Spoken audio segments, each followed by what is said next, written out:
बताओ वजदान, तुम किसके साथ घूम रहे थे? मैंने अपनी इन गुनहगार आंखों से देखा है।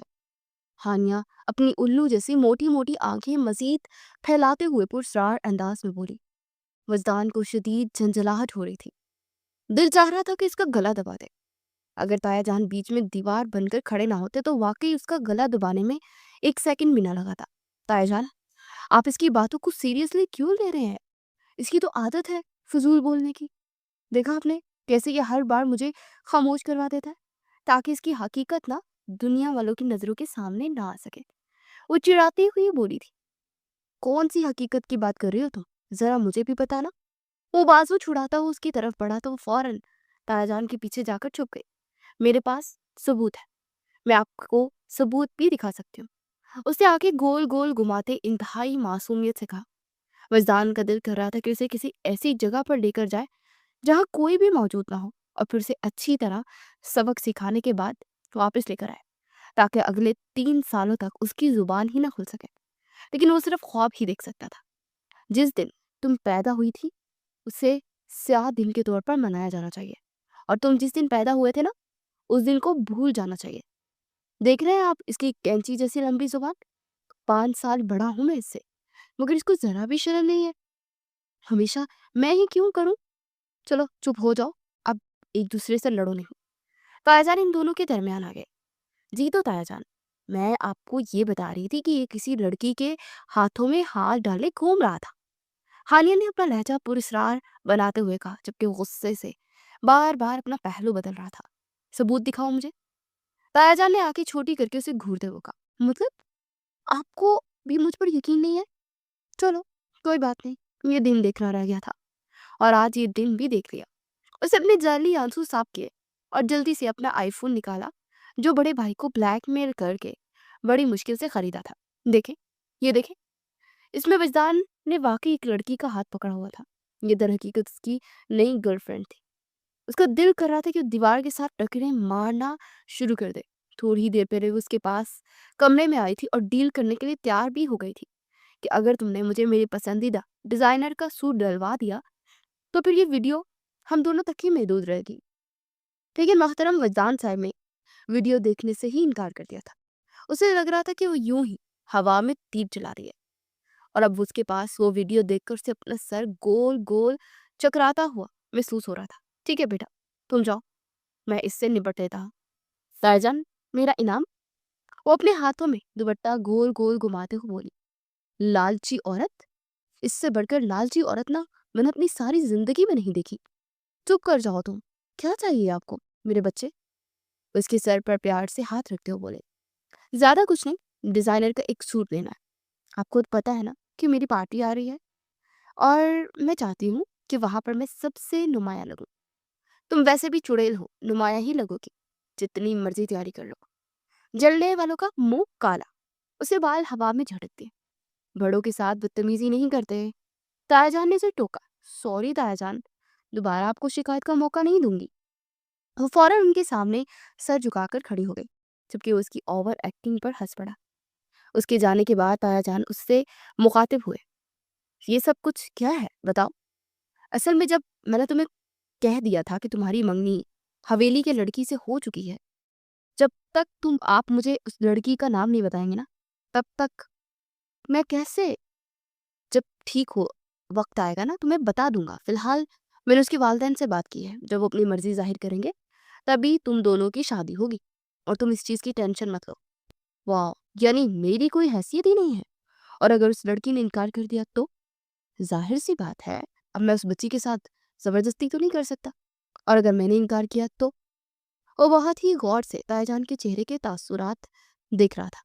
तब भी तुम्हें उसी से ही शादी करनी पड़ेगी। लोग अपने घरों में बेटियों को अहमियत देते हैं, बेटों की बातों को तरजीह दी जाती है, और यहाँ पर लड़कियों ने अंधा कानून लागू किया हुआ है। मैं आपको बता दूं, एक बार सिर्फ मुझे वकील बनने दे, मैं ना अपने हक के लिए आवाज उठाऊंगा। फिलहाल तो तुम अपनी गाड़ी की चाबी मेरे हवाले करो। तुम्हें गाड़ी इसलिए नहीं दी कि दूसरों की बेटियों को इसमें बुठा बिठा कर ना घुमाते रहो। ये आप जाती कर रहे हैं मेरे साथ। मैं कसम उठाकर कहता हूँ, इस लड़की के अलावा मेरी किसी से भी दोस्ती नहीं है, और मैंने उसे प्रपोज भी नहीं किया। वो तो बस उसे इससे सिर्फ बातचीत ही कर रहा था। जब 3 हफ्तों तक बस में यूनिवर्सिटी जाओगे तो तुम्हारा दिमाग ना ठिकाने आ जाएगा और इस लड़की को भी अंदाजा हो जाएगा कि तुम कितने पानी में हो। वो तो इसे हो ही चुका था। पता है आपका आपकी भतीजी ने उसने क्या किया है? नहीं, आपको कैसे पता होगा? और आपको कौन सा फ़र्क पड़ता है? मेरी तो वैसे भी किसी को परवाह नहीं है। वो गुस्से से सर झटकता वहां से चला गया। उसका खून खोल रहा था। दिल कर रहा था कि हर चीज तहस नहस कर डाले। अरे क्या हुआ शहजादे, इतने गुस्से में क्यों हो? हानिया जो छत पर जाकर खड़ी हुई थी, उसके करीब एक बहुत बड़ी बाल्टी मौजूद थी जिसमें से पानी में नमक मिक्स किया था, और यहाँ बैठकर वो विजदान के वापस आने का इंतजार कर रही थी ताकि उससे अपना हिसाब किताब बराबर कर सके। तो मुझसे बचकर दिखाओ, क्योंकि अब जो सलूक मैं तुम्हारे साथ करूंगा उसके बाद तुम कभी भी मुझसे पनाह लेने के काबिल नहीं बचोगी। तो मैं तुम्हें जंगल में छोड़ कर आऊंगा, तुम्हें तुम्हें भेड़ियों की खुराक बनाऊंगा। बहुत से लोग थे जिन्होंने मुझे अपने रास्ते से हटाने के ख्वाब देखे थे, लेकिन देखो क्या हाल हुआ उनका। वो खुद ही रास्ते से हट गए। उसका इशारा निदा की तरफ था, जो कि उसके ताया जान की बेटी थी और वो उससे बहुत ज्यादा चिढ़ती थी। वो जानबूझकर निदा को तंग करती थी और उसके मामलात में दखल अंदाजी करती थी। और अभी 1 हफ्ते पहले उसकी शादी हो गई थी। मैं रास्ते से हटना नहीं बल्कि हटाना जानता हूं, तो मैं खबरदार कर रहा हूँ। ये कहकर जैसे ही वो कदम आगे बढ़ाया तो उसे लगा जैसे किसी ने ठंडे पानी का जग उसकी कमर पर फेंका। ओह, आई एम रियली सॉरी, मेरा निशाना ना थोड़ा सा चूक गया। तुम्हारी तो ऐसी की तैसी, तुम्हारा निशाना तो अभी मैं ठीक करता हूँ। वह आगे पीछे देखे बगैर तेजी से सीढ़ियों की तरफ भागा। वो भी भागी और उसके वहमो गुमान में भी नहीं था कि वो ऊपर आ जाएगा। छत पर जाने के बाद एक दरवाजा मौजूद था। उसे जल्दी से उस दरवाजे की कुंडी लगाई और अब वो दीवार के साथ टेक लगाकर गहरे गहरे सांस ले रही थी। जल्दी से दरवाजा खोलो, आज तो मैं यहाँ से हटने वाला नहीं हूँ। तुमने जिसको बुलाना है बुलाओ, मैं भी तायाजान को बताता हूँ। तुम्हारी हरकत है अब नाकाबिले बर्दाश्त हो गई है। देखो देखो वजदान, क्या हो गया यार? मैं तो बस तुम्हारे साथ मजाक कर रही थी। तुम मेरी दोस्त नहीं हो? नहीं, आज के बाद मैं तुम्हारा सबसे बड़ा दुश्मन हूँ। दोस्ती गई तेल लेने। वो बहुत ज्यादा गुस्से में था। ठीक है, तो फिर वहीं पर खड़े रहो, मुझे भी कुछ मसला नहीं है। वो सूती कपड़ों में मलबूस थी, जो कि वहां होने वाली सर्दी की निस्बत काफी नाकाफी थे। अब उसे शदीद ठंड भी लगने लगी थी। सर्दियों की शाम थी, मगरिब की अजान होने वाली थी और ठंडी हवाएं भी चलने लगी थी। मौसम के आज ही खराब होना था क्या इसको? वो अपने दोनों कंधों को पकड़े सर्दी से थर थर कांप रही थी। हर तरफ ये डर भी था कि मालूम हो कि वजदान के दरवाजे के बाहर खड़े हों। जबकि उसकी नजर हवेली के अंदर दाखिल होते जमाल खान पर पड़ी तो ऊंची ऊंची आवाज में चीखने लगी, मेरे जमान भाई, मेरे प्यारे जमान भाई, सिर्फ आप ही हैं जो मुझे वजदान से ना बचा सकते हैं। उसकी चीखों की आवाज सुनकर वो जो थोड़ी देर पहले ही सीढ़ियों पर सो गया था और बड़ा कर उठ बैठा। जमान साहब जो कि इस घर के सबसे बड़े बेटे थे और जिनसे सब लोग खौफजदा होते थे। अब क्योंकि इस लड़की के पास वजदान की कमजोरी थी, अगर उसकी शिकायत लगा देती तो जमान ने उसकी टांगें तोड़ देनी थी। क्योंकि जमान साहब को इस तरह के चक्करों से ना सदी शदीद नफरत थी। वो खुद भी लड़कियों की इज्जत करते थे और अपने कजन से भी यही उम्मीद रखते थे कि वो भी औरत जात की इज्जत करे। सिर्फ और सिर्फ दोस्ती ही तो की थी, और हाथ भी इसी वजह से पकड़ा था कि उसने कहा था कि उसके हाथ में जख्म हुआ है। मैं लड़कों से सुन रखा था कि इधर लड़की के हाथ में फूंक मारोगे तो इसे आराम आ जाएगा और वो खुश हो जाएगी। मैंने भी उसी इसी चक्कर में मारा। अपने बाल हाथों में जकड़ता वो भागता वो नीचे आया। शुक्र है जमान भाई, आप आ गए, वरना वरना कसम से मैं तो बहुत ज्यादा डर गई थी। उसे जमान के कंधे पर हाथ रखते हुए अपनी भोली फूली हुई सांसों को हमवार करते हुए कहा। उसके काफी करीब मौजूद थी लेकिन उसी चीज का होश भी नहीं था। और फिर थोड़ी देर के बाद वो वहां से उछलते हुए अपने कमरे में चले गए। जब तक वो अपने कमरे में दाखिल नहीं हुई तब तक जमान उसकी पीठ को घूरता रहा। इन दोनों का ना कुछ नहीं हो सकता। अगले दिन वजदान साहब सुबह जल्दी यूनिवर्सिटी के लिए निकले, क्योंकि उन्हें बस पर सवार होकर जाना था। और इस वक्त वो बस स्टॉप पर खड़ा था जब हानिया अपनी गाड़ी उसके करीब ले जाकर खड़ी हो गई। ओ हेलो, मुझे बहुत अफ़सोस हो रहा है, तुम्हें इस कंडीशन में देखकर। अगर तुम मेरी ऑफ़र कबूल कर लेते तो तुम शायद किसी अच्छी जगह पर होते, या फिर अपनी गाड़ी में बैठे हुए होते। उसने उसकी गाड़ी पर ज़ोर-ज़ोर से हाथ मारते हुए कहा। ये देख कर उसके तन बदन में जैसे आग लग गई कि हानिया साहिबा उसकी गाड़ी में बैठी हुई थी। तायाजान, मैं आपको कभी माफ़ नहीं करूँगा, वो दांत पीसते हुए बोला। उसी वक्त बस आ गई, वरना वो इस लड़की से बहुत अच्छे तरीके से निपट लेता। उसके पीछे पीछे यूनिवर्सिटी में दाखिल हुई। जिस लड़की से वजदान ने दोस्ती की हुई थी, वो थोड़ी सी फासले पर लड़कों के ग्रुप के साथ खड़ी थी। उसने वजदान को देखकर फौरन निगाहें फेर ली। दुख होता है ना, मुझे भी बहुत दुख होता है जब कोई अपना इस तरह से निगाहें चुराए। तुम्हारी शादी तो किसी गंजे से कराऊंगा या फिर किसी बूढ़े से कराऊंगा। और प्लीज ध्यान रखना कि वो बूढ़ा बिलीनियर हो, बल्कि ऐसा करो कि मेरे लिए शुगर डैडी ढूंढो। शर्म तो आती नहीं है ना तुम्हें? न शर्म आती है न हया आती है। वो अपने बाएं कान को हाथ में पकड़ती मासूमियत से बोली, मेरे दादी जान से बात करनी है कि वो तुम्हारी नानी जान के पास भेजे। सिर्फ तुम्हारे मामू ही है जो तुम्हें कंट्रोल कर सकते हैं। तुम हमारे कंट्रोल से बाहर हो गई हो। अब दोबारा मेरे पीछे मत आना। मैं जानता हूँ मैं बहुत हैंडसम हूँ, लेकिन इस तरह से मेरा पीछा मत करो, वरना लोग तुम्हारे बारे में बातें बनाएंगे। ओ हेलो मिस्टर, तुम्हारी गलत फहमी है। मेरा टेस्ट इतना खराब नहीं है कि मैं तुम जैसे इंसान का ना पीछा करूं। मैं तो ऐसे इंसान से शादी करूंगी जो कि पूरी दुनिया में एक होगा। हाँ हाँ, देख लूंगा तुम्हारा गंजा दुल्हा। गंजी होगी तुम्हारी दुल्हन, तुम्हारे बच्चे, तुम्हारा पूरा खानदान, बल्कि तुम्हारा पूरा ससुराल। गंजों के खानदान से तुम्हारे लिए बीवी ढूंढ कर लाऊंगी। तुम देखो तो मैं तुम्हारे साथ करती क्या हूँ। वो पाँव पटकते हुए गुस्से से लाइब्रेरी चली गई। उसे कोई भी चीज इतना गुस्सा नहीं दिलाती थी जितना गुस्सा उसे गंजे शोहर की बात पर आता था। भला मैं गंजे इंसान के साथ कैसे गुजारा कर सकती हूँ? मेरे इतने प्यारे लंबे लंबे घने बाल और मेरे साथ गंजा? तौबा, छी छी, कभी भी नहीं। वो कानों पर हाथ लगाती हुई बोली और अपनी किताबों पर झुक गई। वहां बैठे हुए सिर्फ 5 मिनट ही गुजरे थे कि एक लड़की ने उसके पास आकर सलाम किया। आप मिस हानिया है?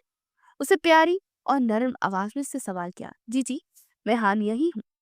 अपने नाम के साथ मिस सुनकर खुद को हवाओं में उड़ता हुआ महसूस कर रही थी। उसकी शरारतों की वजह से सब लोग उससे तंग थे। इसी वजह से बहुत कम लोग उससे मुखातिब होते थे। उसके कुछ असूल थे। वो मासूम बच्चों के साथ शरारतें नहीं करती थी। अपनी शरारतों के हदफ वो हमेशा सीनियर्स को बनाती थी। मुझे ना आपसे एक बहुत ज़रूरी बात करनी है। अगर आपके पास 15 मिनट हो तो? जी, मेरे पास वक्त है, आप बोले, आपको क्या कहना है? वो मुझे अपने सब्जेक्ट के हवाले से आपसे मदद लेनी थी। ये सुनकर उसे खांसी शुरू हो गई। वो तो खुद बामुश्किल पास होती थी, उसकी कैसे मदद करती? अगर आपको बुरा ना माने तो आप मेरे साथ मेरी क्लासरूम चल सकती हैं, क्योंकि यहाँ पर ऊंची आवाज में बात करना अलाउ नहीं है और मैं चाहती हूँ कि मैं आपसे खुल के डिस्कस करूँ। अल्लाह खैर करे, ना जाने ये क्या डिस्कस करने वाली है। या अल्लाह मेरी इज्जत रख लेना, जूनियर्स के सामने जलील ना हो जाओ। उसका 4th सेमेस्टर था, मगर नॉलेज नाम की चीज ही नहीं थी। लाइब्रेरी में वो सिर्फ और सिर्फ इसी की हवा के लिए और मोबाइल इस्तेमाल करने के लिए आती थी, वरना तो उसे लाइब्रेरी के नाम से ही खौफ महसूस होता था। वो कमरे के अंदर दाखिल हुई तो कमरा पूरा खाली था। वाह यार, लगता है अभी तक तुम्हारी क्लास नहीं आई। मुझे खाली कमरा बहुत पसंद है। इससे पहले कि वो मजीद कुछ कहती, बाहर से दरवाजा बंद हो गया। नहीं, ऐसा नहीं हो सकता। वो लड़की मेरे साथ प्रैंक कर सकती। हाय मेरे अल्लाह, मैं क्या करूं? छुट्टी का वक्त हो गया था और सारे स्टूडेंट यूनिवर्सिटी से निकल रहे थे। उसका मोबाइल और बैग भी उसके पास नहीं था, बल्कि वो कमाल महारत से लड़की ने छीन लिया था। वो दरवाजे के बाहर रख दिया था। जैसे ही वो पलटी तो पीछे वजदान खड़ा था। सर, आपका काम हो गया, अब मेरे पैसे। उसने अपना चश्मा अपनी आंखों पर चढ़ाते मासूमियत से कहा। तो वजदान ने जेब से 2,000 निकाल कर उसके हाथ में दिए। अब वो उसकी मदद करके कूल बनने वाला था, ताकि उसके जरिए तायाजान से अपनी सिफारिश करवा सके। अब मुसीबत में तो गधे को भी बाप बनाना पड़ता है, और उसे हर हाल में अपनी गाड़ी चाहिए थी। और वो जानता था कि इतनी आसानी से गाड़ी मिलने वाली नहीं है जब तो वो लड़की उसका साथ ना दे। तकरीबन 1 घंटा गुजर गया और वो जोर जोर से दरवाजा पीट रही थी कि अचानक दरवाजा खुल गया। सामने वजदान खड़ा था। वो इस कदर डरी हुई थी कि उसके गले लग गई और फिर पूट पूट कर रोने लगी और वो अपनी जगह साकित हो गया। मुझे बहुत डर लग रहा था, मुझे लग रहा था कि मैं यहाँ फंस गई हूँ और मैं मर जाऊंगी। यहाँ पर मेरा दम घुटने लगा था। शुक्र है कि तुम आ गए। उसका कॉलर अपनी मुट्ठी में दबोचे वो छोटे बच्चों की तरह सिसक रही थी। जिंदगी में पहली बार मजदान को अपनी शरारत पर शदीद गुस्सा आया। उसने खुद को उससे अलग किया। मैं घर जाकर ना तायाजान को बताऊंगी कि तुमने इतने अच्छे लोगों से मुझे पंगा लिया था। अब वो नौबत आ गई है कि लोग तुम्हें यूनिवर्सिटी में बंद करने लगे हैं। वो तो शुक्र अदा करो कि मैं अभी तक यही मौजूद था। यह दर हकीकत ये क्लास विज्ञान की थी और आज उसकी सिर्फ एक सब्जेक्ट की क्लास थी, जिसकी वजह से क्लास रूम फ्री हो गए थे। चलो अब घर वापस चलते हैं। आप बस से ना जाएं, बल्कि आप मेरे साथ मेरी गाड़ी में बैठ जाएं। उसने मासूमियत से कहा और वजदान ने फौरन अपना चेहरा झुका लिया कि कहीं ऐसा ना हो कि वो लड़की उसकी शातिराना मुस्कुराहट देख ले। नहीं, मुझे सजा मिली हुई है। मैं ताईजान से कहूंगी कि वो आपको माफ कर दे। आप बहुत अच्छे हैं। अपने लिए आप लकब सुनकर उसे हजम ही नहीं हो रहा था। और हानिया चूंकि वजदान को अच्छा समझने लगी थी और उसे लग रहा था कि वजदान से उसकी दोस्ती हो गई है, ये उसकी सबसे बड़ी गलतफहमी थी। क्योंकि असल खेल तो अब शुरू होने वाला था और अब तो वजदान उससे दिल खोल कर बदले लेने वाला था।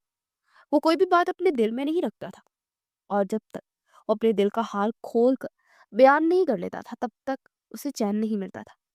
वो दोनों एक साथ ही हवेली के अंदर दाखिल हुए और उसने ताया जान से बात कर ली थी और ताया जान ने वजदान को मुआफ भी कर दिया था और यूं उसकी गाड़ी फिर से उसके पास आ गई थी। रात के वक्त वो अपने कमरे में लेटी आराम कर रही थी जब अचानक उसे महसूस हुआ कि किसी ने दरवाजे पर दस्तक दी है और उसका दिल जोर जोर से धड़कने लगा। उसे भूतों और चुड़ैलों से बहुत खौफ महसूस होता था।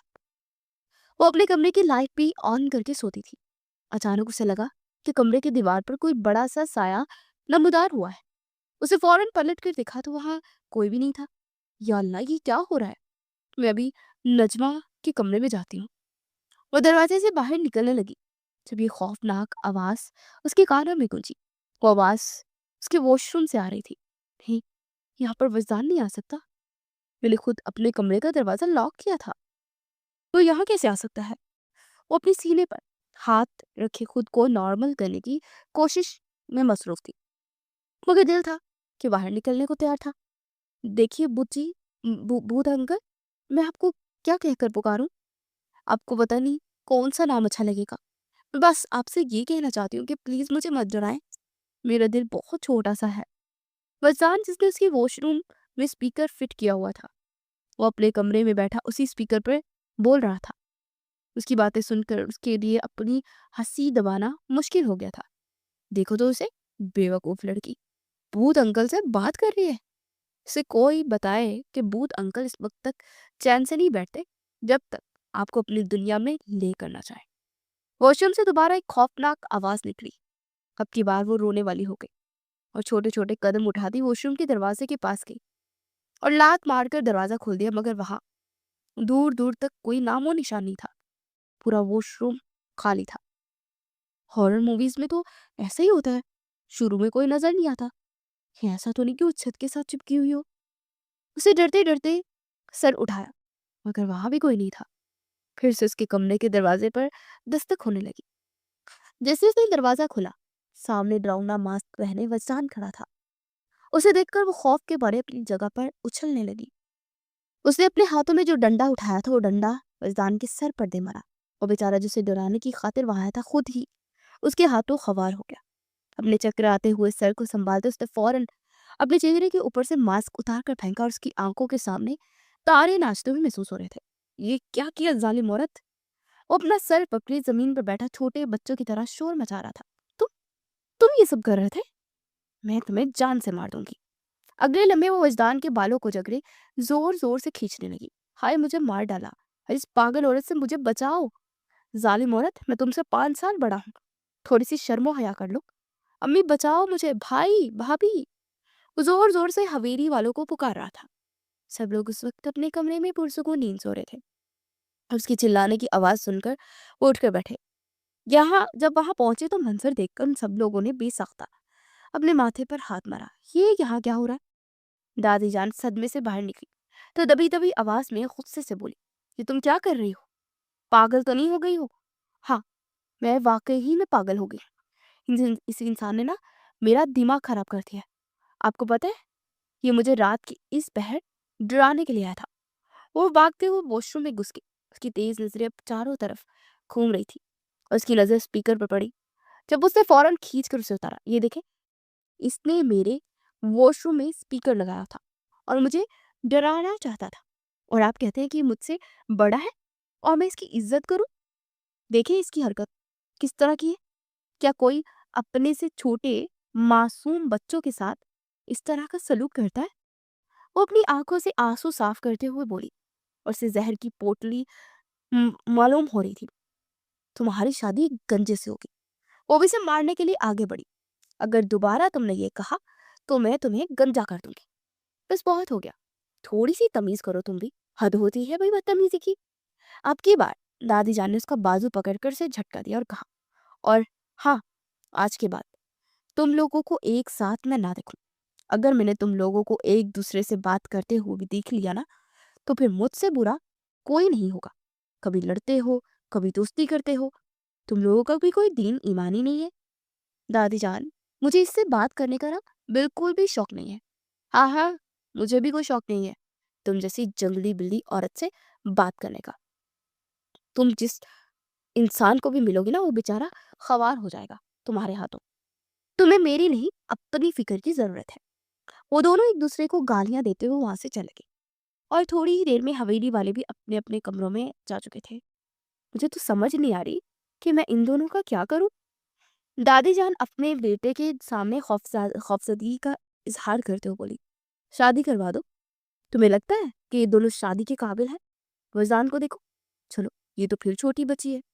इसे देखो कैसे वो हर बात में पूरा पूरा बदला लेता है। उसे तो थोड़े होश के नाखून लेने चाहिए ना। मुझे तो लग रहा है कि वो इसमें इंटरेस्टेड है। देखा नहीं है कि वो जानबूझकर इस तरह की बातें करता है जो कि उसे गुस्सा दिलाती हैं। अयान जो काफी देर से खामोश बैठा था, अपने मोबाइल पर नजरें जमाए हुए मसरूफ अंदाज में बोला, जिसे सुनकर जमाल बुरी तरह बदमजा हो गया।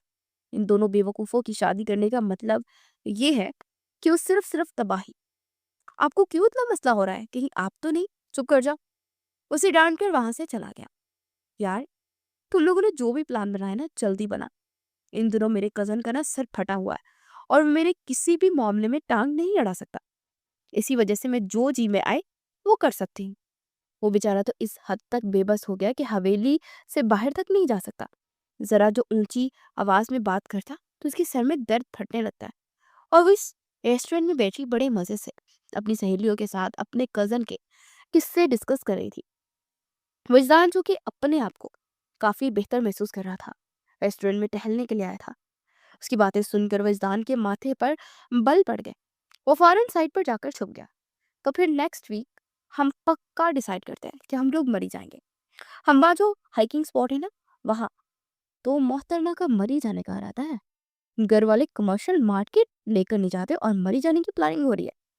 तुम्हारी तो सारी प्लानिंग ना मैं बहुत अच्छे तरीके से निकालता हूँ। हवेली की लड़कियों को इस तरह से आउटिंग पर जाने की इजाजत नहीं थी, अपनी सहेलियों के साथ तो बिल्कुल भी नहीं। दादी जान इस चीज की परमिशन देने के लिए कि सख्त खिलाफ थी। वो हर काम दादी जान से छुप कर करती थी और इस कदर महारत से करती थी कि पकड़ी भी नहीं जाती थी। लेकिन अब वजदान ने उसकी सारी बातें सुन ली थी और इसलिए उसका पकड़ा जाना भी लाजिम हो गया था। वो सुबह सुबह अपना सामान उठाकर तेजी से कमरे से बाहर निकली। नजमा को उसने सारी कहानी सुना दी थी कि अगर कोई भी गड़बड़ होती है तो तुम मैनेज कर लेना। हाँ हाँ ठीक है, मसला ही नहीं है। गाड़ी में ऊंची आवाज में गाने लगे हुए थे और वो सभी इन गानों पर वाइब कर रही थी। वो अपना सर बार बार बाएं जानिब झटक रही थी और हर चीज से मुकम्मल तौर पर अनजान अपने आप में मगन थी। उसका मोबाइल जोर जोर से बज रहा था मगर उसे इस चीज का कोई होश नहीं था। आधा रास्ता गुजर चुका था। उन्होंने गाड़ी एक जगह रोकी और वो लोग तस्वीरें खींचने लगे थे। उसे अपना मोबाइल उठाया तो हवेली की तरफ से हजारों के हिसाब से कॉल आई हुई थी। सबसे ज्यादा कॉल्स दादी जान के नंबर से थी। अभी इसी वक्त घर वापस आओ, वरना मैं तुम्हारी टांगे तोड़कर ना तुम्हें मांगने के लिए सड़क के किनारे बिठा दूंगी। अल्लाह, दादीजान को क्या होगा? इतनी खौफनाक धमकियां कौन देता है? उसे जल्दी से नजमा को कॉल मिलाई। नजमा जो कि इस वक्त घर वालों के हुजूम में बैठी थी, उसके इर्द-गिर्द सारे घरवाले जमा थे। उसकी माँ बार-बार उसे गालियाँ दे रही थी और कभी हाथों के इशारे से उसे कोसती थी। वो बेचारी आँखों में आँसू लिए बेबसी की मूरत बनी। सब लोगों के सामने एक मज़ाक बनकर रह गई थी। फैज़ान भी थोड़े फासले पर अपने बंधे हुए सर को थामे मुस्कुराता हुआ नजमा को घूरे ही जा रहा था। उसकी कॉल आ रही है, कॉल उठाओ। मैं कैसे उठाऊं? रो रो कर नजमा की आवाज ही बंद हो गई थी। जिस तरह से उठाते हैं, अब क्या ये भी मैं सिखाऊं? दादी जान ने अपनी लाठी उठाई तो उसने फौरन मोबाइल उठा लिया। क्या कह रही हैं दादी जान? प्लीज रिलैक्स हो जाए। एक तो आप हर बात में ना डंडा उठा लेती हैं, क्योंकि तुम बच्चों को ना डंडे की जुबान के अलावा कोई जुबान समझ नहीं आती। हेलो नजमा, यार क्या हो गया? ये दादी जान ने मुझे हजारों के हिसाब से कॉल्स की हुई हैं और मुझे धमकियां भी दे रही हैं कि मेरे हाथ पांव तोड़ डालेंगी। तुम एक बार वापस तो आओ, फिर मैं तुम्हारा क्या तोड़ती हूँ ये तुम भी देखो और पूरी दुनिया देखेगी। दादी जान दांत पीसते हुए बोली, यार तुम प्लीज वापस आ जाओ। दादी जान की तबीयत बहुत ज्यादा खराब हो गई है। नजमा ने बहाना बनाया, हल्ला क्या हो गया मेरी प्यारी सी दादी जान को? और मैं कैसे वापस आ सकती हूँ यार? उनको बोलो कि वो थोड़ी सी हिम्मत करें, मैं शाम तक आ जाऊंगी। शर्म ही खत्म होगी इस लड़की में। दादी की तबीयत खराब है और देखो इसकी बातें। आज इसे मेरे हाथों से ना कोई भी नहीं बचा सकता। अभी तक तायाजान को इस बारे में मालूम नहीं था, वरना वो अलग ही ड्रामा लगाते। वो इस वक्त अपने कमरे में आराम कर रहे थे और वजदान का दिल तो बहुत चाहा कि वो जाकर उन्हें उठा दे, मगर अगर उनकी नींद खराब हो जाती तो वजदान का दिन खराब हो जाता। हवेली के सब लोग बहुत ज्यादा अजीबो गरीब थे और इस बात का एहसास वजदान को उस दिन हुआ था। यार, तुम मेरी बात समझने की कोशिश क्यों नहीं कर रही? अगर मैं तुम्हें कह रही हूँ ना वापस आओ तो प्लीज वापस आ जाओ, वरना जमान भाई वहां पहुंच जाएंगे। फरजान के चिल्लाने पर उसका गला खुश्क हो गया। ये तुम्हारे साथ कौन है? वही जिससे छुप कर तुम हवेली से निकली थी। मतलब सबको पता लग गया था। और ये सोचकर उसका वजूद खौफ से कांपने लगा। वो वही जमीन पर बैठ गई और उसकी सहेलियों ने जब उसकी हालत देखी तो पूछे बगैर न रह सकी, क्या हुआ है, इतनी परेशान क्यों हो? सब बर्बाद हो गया, तो प्लीज मुझे मेरे घर पहुंचा दो। और ये ऐसा कैसे हो सकता है? हम लोगों ने प्लान बनाया था ना। गाड़ी के पैसे देखो, मैं तुम लोगों को गाड़ी के पैसे ना वापस दे दूंगी। जितने पैसे तुम लोगों ने रेंट पे लिए मैं तुम लोगों को उससे डबल पैसे दूंगी। प्लीज मुझे मेरे घर पहुंचा दो, वरना अगर वो यहाँ पहुंचे तो मैं ऊपर पहुंच जाऊंगी। वो बकायदा अपने बेस्ट फ्रेंड के सामने हाथ जोड़कर खड़ी हो गई, जिसको उसके लिए बुरा महसूस हो रहा था। वो हवेली के अंदर डरते डरते दाखिल हुई। चौकीदार भी दरवाजे पर मौजूद नहीं था। शायद सब तमाशा देखने के लिए लॉन्ज में इकट्ठे हुए थे। हालतू जलालतू आई बिला को टास दो, या अल्लाह, सिर्फ आज मुझे बचा ले।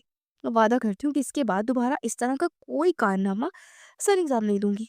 सिर्फ तू ही है जिससे मुझे उम्मीद है। तेरे अलावा ना तो किसी से मुझे उम्मीद है और ना ही किसी से मैं उम्मीद रख सकती हूँ।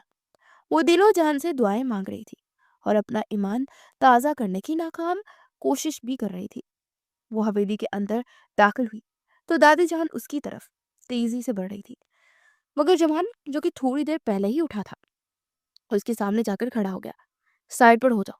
इसे तो मैं, इसकी हिम्मत भी कैसे हुई? इसे जरा भी शर्मो हया होती है? अकेली लड़की जात कैसे इतना दूर जा सकती है, वो भी इन आवारा लड़कों के साथ? अरे दादी जान, मैंने खुद इसे जाने की इजाजत दी हुई थी। वहां सब लोग को साफ सुन गया। क्या मतलब है तुम्हारा? उसका दिल कर रहा था कोई जुमान भाई को खुशी से गले लगा ले। मतलब ये कि दादी जान, ये कल मेरे पास आई थी और इसने मुझे बताया भी था कि इसकी यूनिवर्सिटी की टीचर्स टीचर्स भी जा रहे हैं, बल्कि यूनिवर्सिटी का एक ट्रिप था। या अल्लाह, ये कब हुआ? विजदान ने अपनी पेशानी को मसला और सोचने की कोशिश की। दूर दूर तक यूनिवर्सिटी में ट्रिप की बात नहीं चल रही थी। जी दादी जान, मेरी क्लास टीचर ने ना ये ट्रिप अरेंज करवाया था। मुझे पता था कि आप लोग इजाजत नहीं देंगे और मुझे डर भी लग रहा था। अब देखिए ना, छोटी छोटी बात पर डंडा उठा लेती हैं आप। ऐसे कौन करता है? बंदा आपसे बात करने से भी फिर घबराता है। इसीलिए मैं जमान भाई से परमिशन लेकर गई थी। वो, तो तुमने हमें पहले क्यों नहीं बताया? उन्होंने जमान को घूरते हुए कहा, मैं तो खुद थोड़ी देर पहले नींद से जागा था और समझने की कोशिश ही कर रहा था कि यहाँ हो क्या रहा है। फौजदान नफरत बड़ी नजरों से जमान को देख रहा था। वो ये नोट कर रहा था कि काफ़ी दिनों से उस लड़की में कुछ ज़्यादा ही इंटरेस्ट लेने लगा है। मुझे लगता है दादी जान, यहाँ पार्टियाँ बन गई हैं, इसी वजह से अब कोई फ़ायदा नहीं, मैं जा रहा हूँ अपने कमरे में। वो खामोशी से अपने कमरे में चला गया, जबकि हानिया सबके जाने के बाद जमान का शुक्रिया अदा करने लगी। Thank you so much Zaman भाई, मुझे भाई कहकर मत पुकारो। जी जी बिल्कुल, आप बेफिक्र हो जाए। आज के बाद मैं आपको जमान ब्रो बोलूंगी।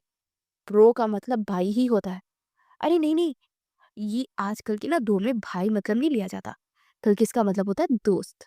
आज से आप मेरे बेस्ट फ्रेंड हैं। आज से हम दोनों एक ही गैंग के लोग हैं। तुम्हारे गैंग में और कौन कौन है? बस आप और मैं। ये कहकर वो अपने पूरे दांतों की नुमाइश करती वहां से चली गई, जबकि वो भी अपने बालों में हाथ फेरता खुलकर मुस्कुरा दिया। इस लड़की में कुछ तो था जो आम किसी भी लड़की में नहीं था। रात के वक्त वो अपने कमरे में दाखिल हुई तो सामने ही कपड़ों का ढेर लगा हुआ था। उसके सारे कपड़े कैंची से कटे हुए थे। हाय मेरी साड़ी! ये साड़ी इसने 3 दिन पहले ऑर्डर की थी और अभी तक उसने ये पहनी भी नहीं थी, और इसका ये हशर हो गया था। हाय मेरे अल्लाह! वो अपने कपड़े उठाकर भागती हुई दादी जान के कमरे में आई, जहाँ वजदान पहले से ही मौजूद था। दादी जान, ये देखें, ये क्या हो गया? मुझे तो लग रहा है किसी ने जादू कर दिया, क्योंकि जब इंसान पर जादू होता है तभी उसके साथ इस तरह के वाकयात पेश आते हैं। तुम्हारी तो मैं। वो गुस्से से उसकी तरफ बढ़ी तो वो उसे घूरने लगा। उसकी नजर देखकर वो फौरन चुप हो गई।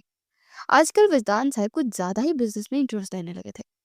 बल्कि अगर ये कहा जाए कि उन्होंने बिजनेस को अपने सर पर सवार कर लिया था तो उसमें कुछ गलत भी नहीं होगा। उसे अपने बाबा जान से कहकर एक बिजनेस डील भी अपने हाथों में ले ली थी, और अब वो हर हाल में इस बिजनेस डील को कामयाब बनाना चाहता था। और इन दिनों वो मसरूफ भी हो गया था, और इसके साथ वो शरारतें करती थी और उसके मामलात में दखल अंदाजी करती थी, मगर वो पहले की तरह उससे बदला नहीं लेता था। एक रात जब वो अपने कमरे में दाखिल हुआ तो उसके लैपटॉप पर झुकी हुई थी और ना जाने क्या ढूंढने में मसरूफ थी। वो खामोशी से बाजू लपेटकर उसके पीछे जाकर खड़ा हो गया और उसके मुंह से निकलने वाली अजीबो गरीब बातें सुनने लगा।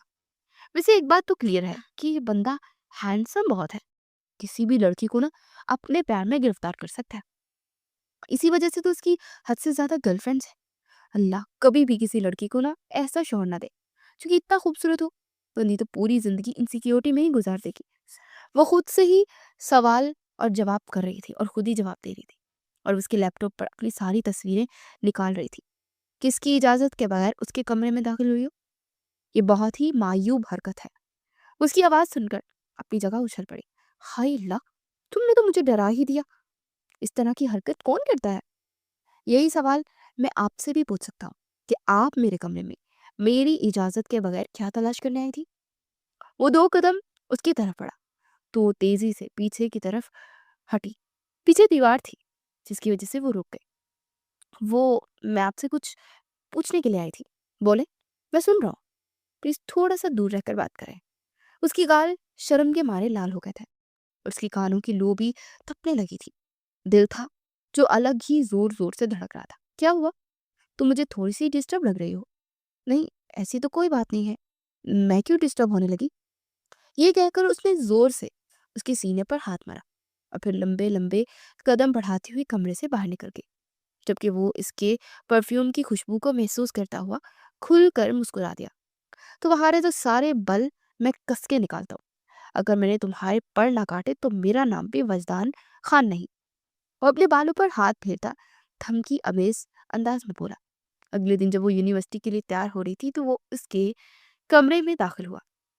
आजकल तो मेरे साथ आज तुम मेरे साथ चलोगी, ऑफिस आते हो तुम्हें ड्रॉप कर दूंगा। वो संजीदगी से बोला।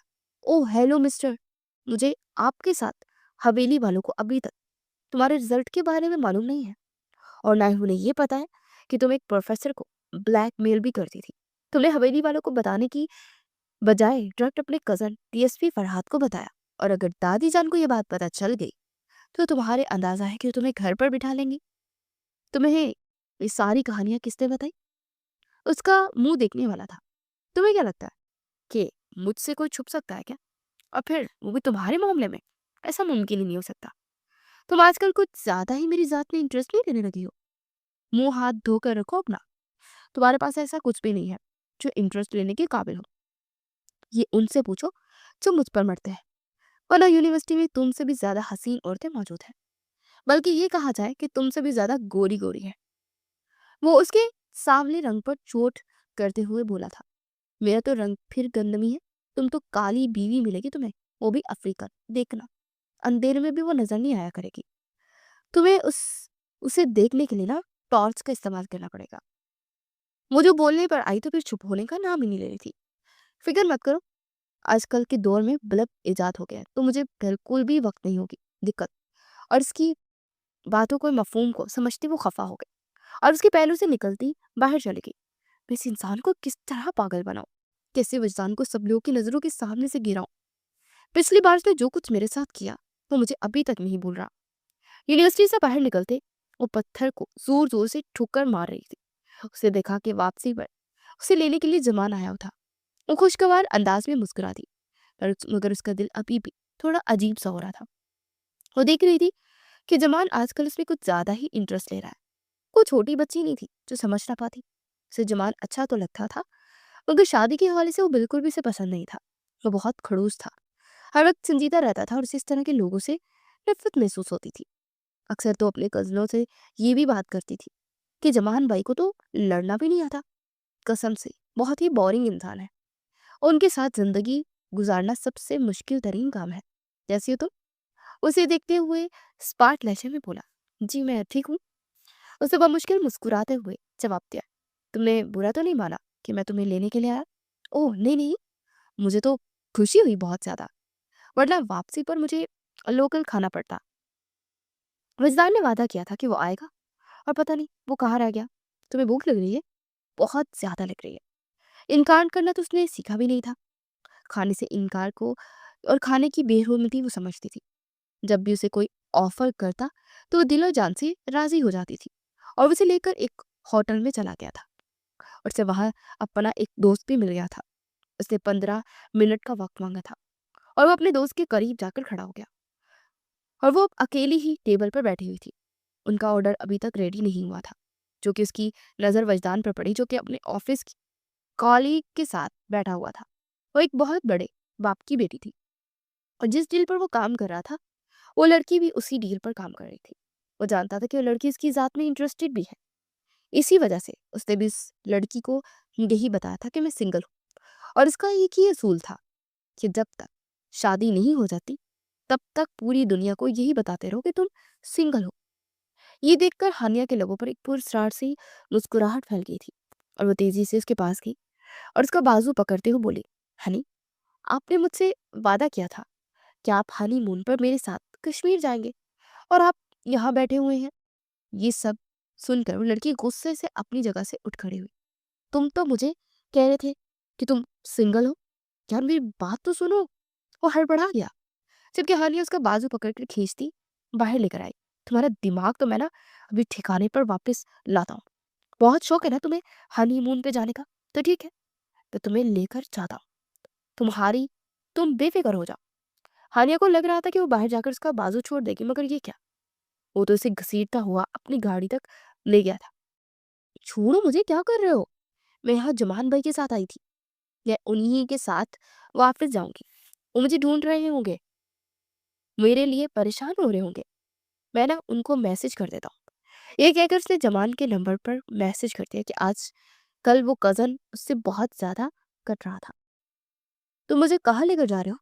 मुझे बताओ ना। वो चिल्लाते हुए बोली, तुम्हारी ख्वाहिश पूरी करने के लिए।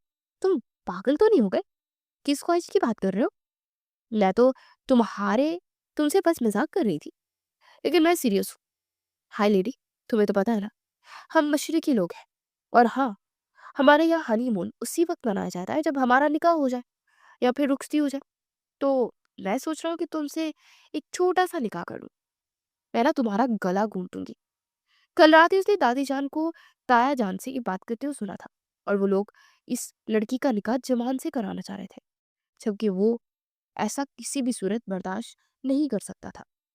वो ये भी जानता था कि अगर वो इससे मोहब्बत का इजहार करेगा तो उसकी मोहब्बत पर यकीन नहीं करेगी और जिद में आकर वो जमान से निकाह करने के लिए राजी भी हो जाएगी। मैं तुम्हारा ना मुंह नोच डालूंगी अगर तुमने ऐसी कोई भी हरकत की तो। फिर तुम्हें मुझसे एक छोटा सा वादा करना होगा। वजदान उसकी आंखों में देखता मजबूत लहजे में बोला, कैसा वादा? तुम जबान से शादी से इनकार कर दोगी। तुम्हें किसने कहा कि मैं उस इंसान से शादी करूंगी? मेरा दिमाग खराब नहीं है जो मैं एक दीवार के साथ टकरे मारती रही सारी जिंदगी। ये सुनकर उसे बहुत मजा आया और उसका दिल कर रहा था कि इस लड़की को खुशी से गले लगा ले, मगर अफसोस ये था कि वो लड़की थी। मतलब मेरी सारी टेंशन दूर हो गई। मुझे बड़ा इतना बड़ा रिस्क लेने की कोई जरूरत भी नहीं है। वो गुनगुनाता हुआ घर की तरफ गाड़ी ले गया। तुम मुझसे मजाक कर रहे थे? वो अपने दिल को संभालती नरमी से बोली, हाँ, तुम्हें लगता है कि मैं तुम जैसी लड़की से निकाह करूंगा? छी, इतना गंदा टेस्ट नहीं है मेरा। तुम हो ही बदतमीज। तुम इसमें कसूरवार नहीं हो। देखना कि तुम एक गंदी काली बीवी ही तुम्हें मिलेगी। कि ऐसा ना हो कि लड़की तुम निकल आओ। तुम भी तो काली हो ना। सर पर ठीक तरह से बाल भी नहीं है। जो बाल है वो भी गिरे हुए हैं। कहीं ऐसा ना हो कि तुम गंजी हो जाओ। गाड़ी में ही उसने वजदान के गुस्से से बाल पकड़ लिए थे, जिसे उसने बहुत एहतियात से और महारत से छुड़ा लिया था, क्योंकि अब तो इसे आदत भी हो गई थी। और फिर उसके बाद वो यही गाना गुनगुनाने लगा। अब तो आदत सी हो गई है हमको ऐसे जीने में। और अपने कानों पर हाथ रखे से खामोश करवाने की कोशिश कर रही थी, मगर सामने भी एक नंबर का ढीठ इंसान मौजूद था। हानिया से दादी जान ने जमान के बारे में पूछा तो उसने ये कहकर इनकार कर दिया कि मैं उन्हें हमेशा अपना भाई ही समझती रही हूँ। जमान ने इस बात को अपने दिल पर नहीं लिया था, बल्कि उसकी रजा पर राजी हो गया था। और उसने दिल में सोचा कि शायद ये उसकी किस्मत में नहीं था, अल्लाह को कुछ और ही मंजूर था। और वो एक समझदार इंसान था और जानता था कि मोहब्बत में जबरदस्ती नहीं चलती। वजदान 2 महीनों के लिए अमेरिका जा रहा था। इस दौरान उसने दादी जान से भी अपने दिल का हाल बयान कर दिया। दादी जान ने उसकी बात सुनकर बहुत खुशी महसूस की। उन्हें पहले ही ये शक था कि दोनों एक दूसरे को पसंद करते हैं। इनकी लड़ाइयाँ और नोक झोंक इस बात की दलील थी। उसके जाने के बाद हवेली में एक अजीब सी बोरियत फैल गई थी।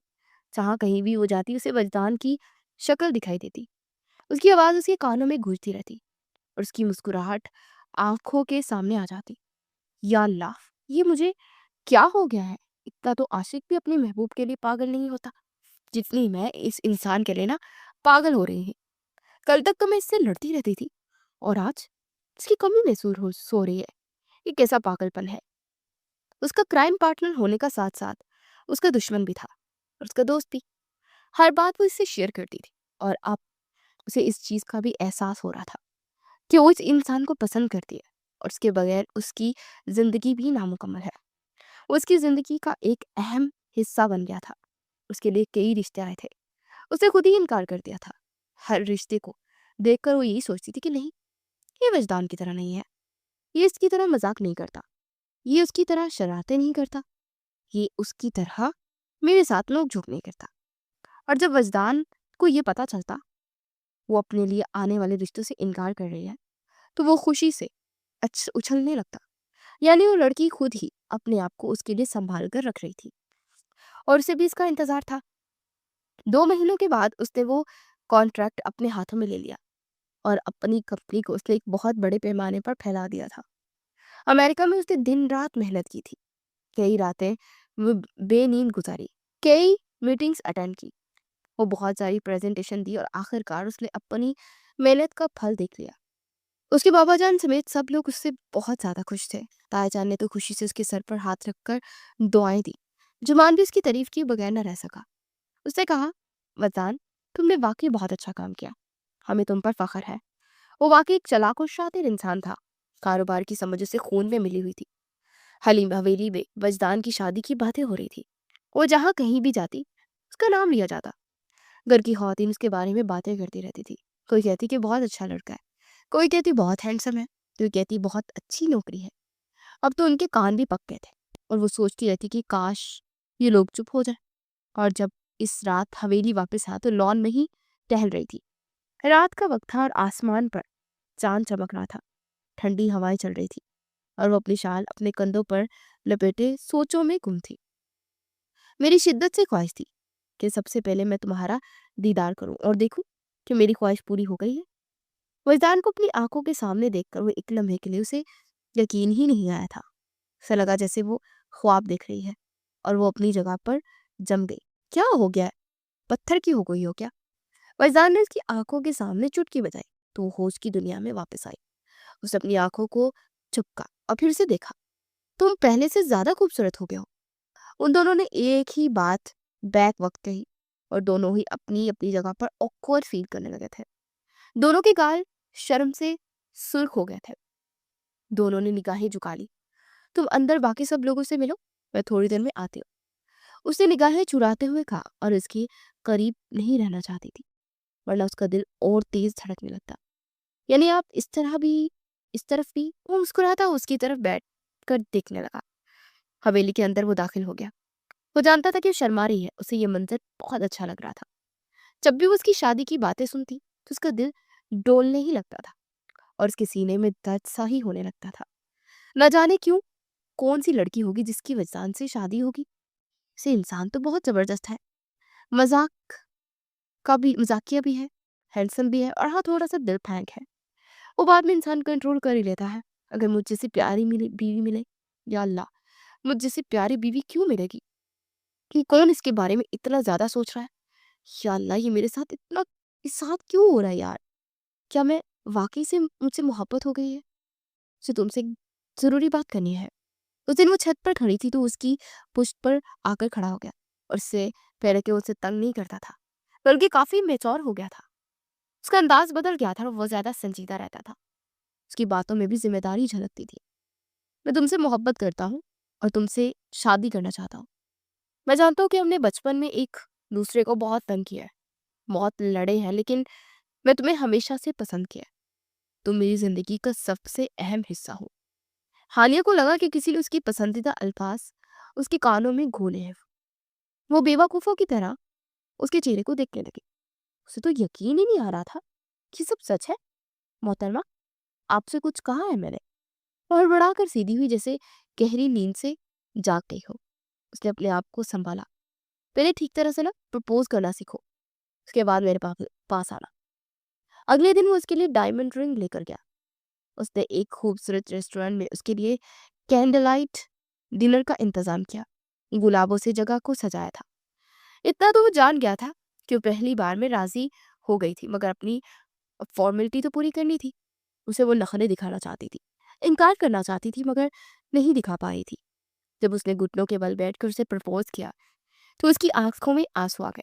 हाँ, वो भी उससे मोहब्बत करती थी, आज से नहीं बल्कि बचपन से ही, जब से उसने होश संभाला था। एक ही महीने के बाद दोनों का बहुत धूमधाम से निकाह हुआ। पूरी हवेली को सजाया गया, रिश्तेदारों और दोस्तों को बुलाया गया। शादी की तकरीबात कई दिन तक चली। शादी के बाद पहला महीना तो बहुत सुकून से गुजरा। दोनों ने अपने हनीमून कश्मीर में मनाया। वहां की खूबसूरती देखी, एक दूसरे को बेहतर तरीके से जाना। थोड़ा सा वक्त गुजरने के बाद फिर से दोनों की ऊट पटांग हरकतें शुरू हो गई।